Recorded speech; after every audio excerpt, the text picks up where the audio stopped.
This lesson is called Complex Numbers 101.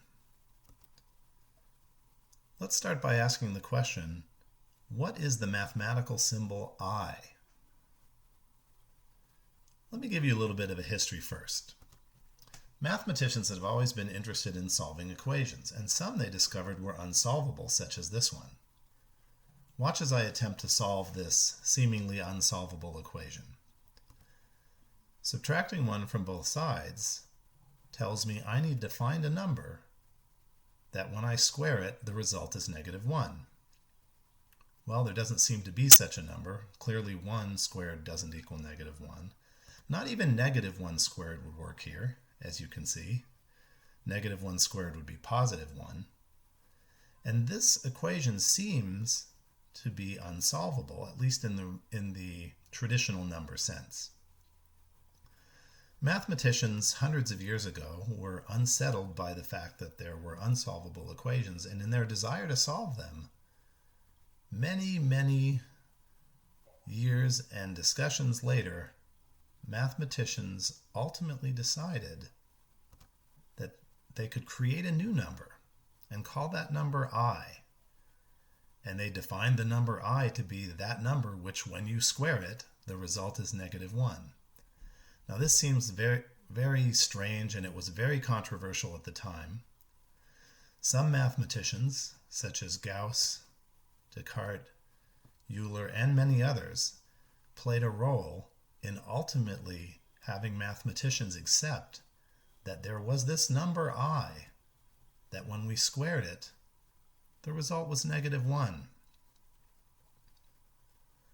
Well, what good is such a creation?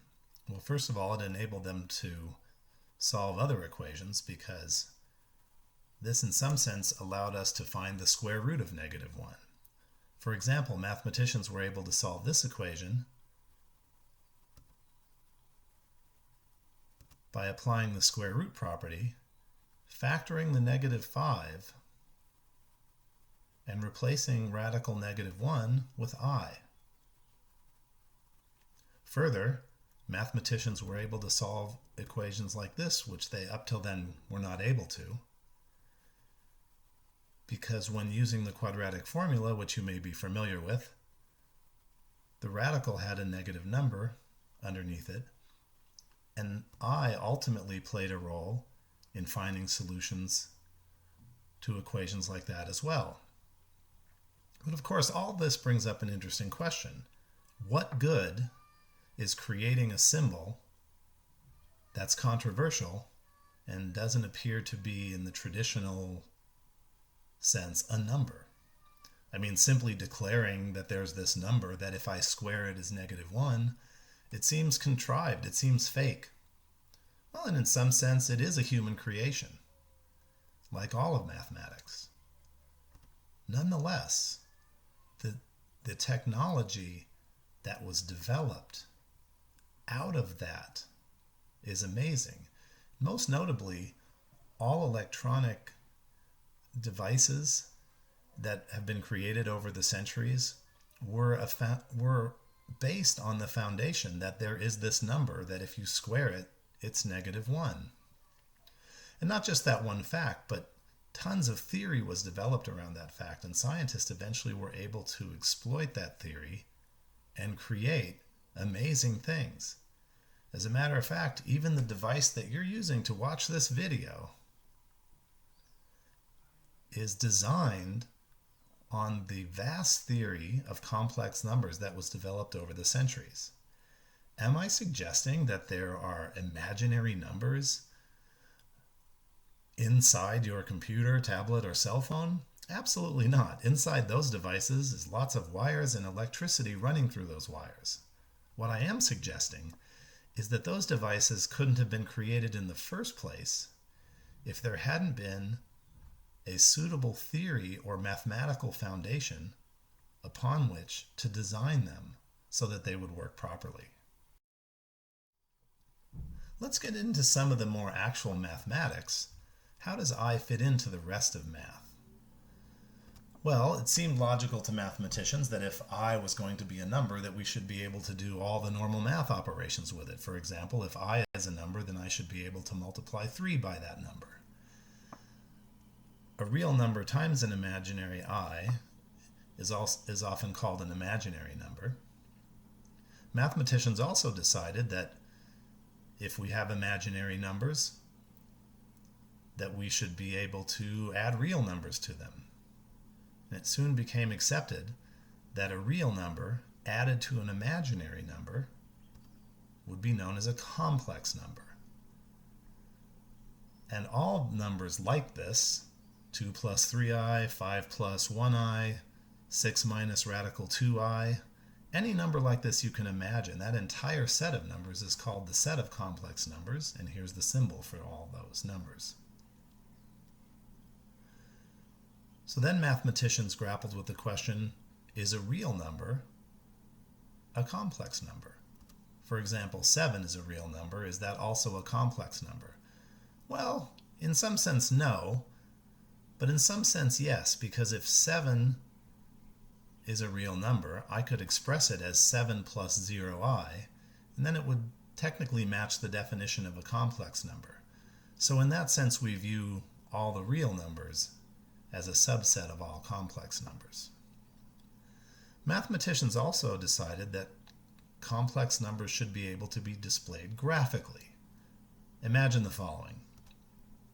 Think of a number line, the one you've always used in mathematics with all your familiar numbers on it, and imagine perpendicular to that, creating a new axis and calling it the imaginary axis, and putting imaginary numbers on it like 1i, 2i, and 3i.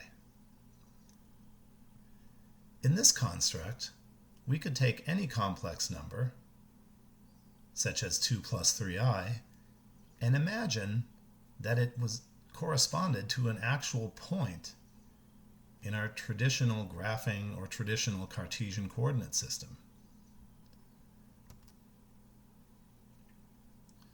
And you can see that the complex number 2 plus 3i can be associated with a point directly above 2 and directly across from 3i. Now traditionally you know this as the point 2, 3. Mathematicians tend to associate complex numbers with points on a traditional graph. So while technically the point 2, 3 and the complex number 2 plus 3i are not exactly the same thing, we think of them as the same thing for mathematical purposes.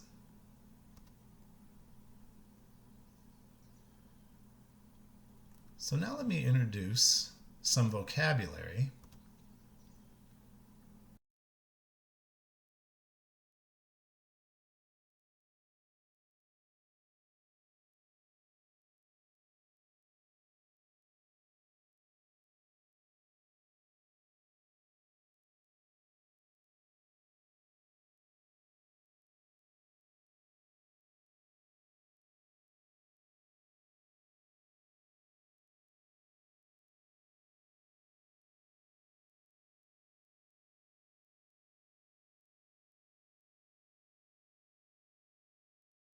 Subtraction isn't much more difficult. In a subtraction problem of complex numbers, you have to essentially distribute the subtraction sign to the second complex number. Notice the boxes here. Once you've distributed the subtraction, you simply combine your real parts, combine your imaginary parts, and you're finished. Multiplication is a little bit more cumbersome. Here's a multiplication problem. In order to multiply complex numbers, you have to follow the same basic rules of algebra the way you would multiply polynomials. You may call this FOIL, or you may know it by some other name, but essentially, here's your first step. Let me describe where all this came from. It came from me multiplying the first two terms, 2 times 4 is 8, then multiplying the outer terms, 2 times negative 3i, then the inner terms, I times 4, and then the last terms, I times negative 3i. Now that we've performed this multiplication, I wouldn't consider this a final answer because it has some combinable terms in it.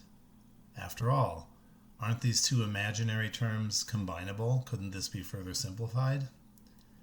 And likewise, aren't these two real terms also like terms? Well, they may not look like it at first. In fact, negative 3i squared may not even appear real on first glance. Let's examine negative 3i squared. Negative 3i squared, of course, means negative 3 times I squared, but let's not forget I is that strange mathematical number which, when squared, is negative 1. In other words, I can replace I squared with negative 1, thereby giving me a real answer. Notice the change made here. And now, as I was saying, I can combine my imaginary terms and I can combine my real terms. For the real terms, 8 plus 3 is 11. And for the imaginary terms, negative 6i plus 4i is negative 2i. That's how multiplication works for complex numbers. Now, for division, it's a little bit messier than that. Here's a division problem. Strange fact, there really isn't a division procedure for complex numbers. There probably is, but I'm not aware of it, and it's not something that would be commonly used. If anyone ever did invent a division procedure, it probably got ignored centuries ago because somebody thought of a really cool trick. But before I can tell you this cool trick, I need you to follow me on a thought process. Wouldn't you agree that if I were to take this complex number and multiply it by 1, I would get the same complex number back? In other words, as we all know, multiplying by 1 doesn't change the value of anything. That shouldn't be any different here. Well, isn't this thing a 1 by virtue of the fact that anything divided by itself is 1? By the way, this is not how I would recommend completing this division problem at all. It's a terrible idea, but I'd like you to follow me on the thought process anyways. Whether a good idea or not, it should be the case that if we're multiplying our original problem by 1, we're therefore not changing the value of the problem. So, what I did on scratch paper, and I didn't show the work here, but I used the multiplication strategy from earlier in this video. I multiplied the tops of the fractions and got 16 plus 22i. Now, I didn't show the work, but the previous portion of the video outlined FOIL, or whatever you call it, whatever you may call it, in order to do that. And likewise, I didn't show the work here, but by multiplying the denominators, I got 18 plus 34i. Again, you could confirm that if you needed to. But here's the idea. All I've proved is that these two quantities are equal, and I call this a valid and useless endeavor. Yes, the top and bottom division problems, if you will, do have the same value. They are essentially mathematically equal fractions. But what have I achieved? I've achieved nothing. In fact, I've turned a division problem into what appears to be a more messy or longer division problem by making the numbers bigger. But nonetheless, it's worth noting that these two quantities are equal because I multiplied one of them by 1 to get the other. Okay, don't ever do that because there's a cool trick. Using the fact that I can multiply anything by 1 and not change its value, I'm going to multiply by a different 1. Here's the one I'm going to multiply by. Watch as this plays out, and you'll see why this was a great choice for 1. So, turns out when you multiply these fractions straight across, you will eventually end up getting this quantity. Now, I didn't show the work here, but let me just point out, when I multiplied the tops together using the strategies from the multiplication section of this video, using FOIL essentially, I got 14 minus 2i. And more importantly, when I multiplied the denominators, I simply got 20. Now let's stay with this for a minute. How do these two denominators, 4 plus 2i and 4 minus 2i, how does that multiply out to be 20? Let's see that over here. If you were to do FOIL and multiply all this out,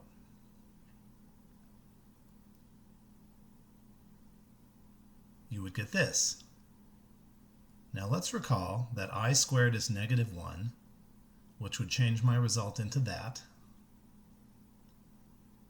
But furthermore, notice these two terms are not only alike, but they combine and cancel to make 0i, or just 0. Which leads me to 16 plus 4 being 20. And that's how the result ended up being a real number. By the way, these are called conjugate complex numbers, or complex conjugates, because they have the same real part and opposite imaginary parts. In other words, the middle sign is opposite in both, and for that we call them conjugates. And here's an amazing fact. Whenever you multiply conjugates, you always get a real number. Which is why, when I started this problem, I wanted those two to be conjugates. And that's how I chose my 1 in red. But why would I want the denominator to turn into a real number? I haven't even done this division problem. All I've done is change one division problem into a new division problem. But here's the cool trick. Because in my second division problem, the denominator is 20. In other words, because I have a real denominator now, this division problem is something that I can do by simply splitting the 20 into two common denominators. Basic algebra fact. And because the denominator had a real value, 20 in this case, it made it real simple for me to split them.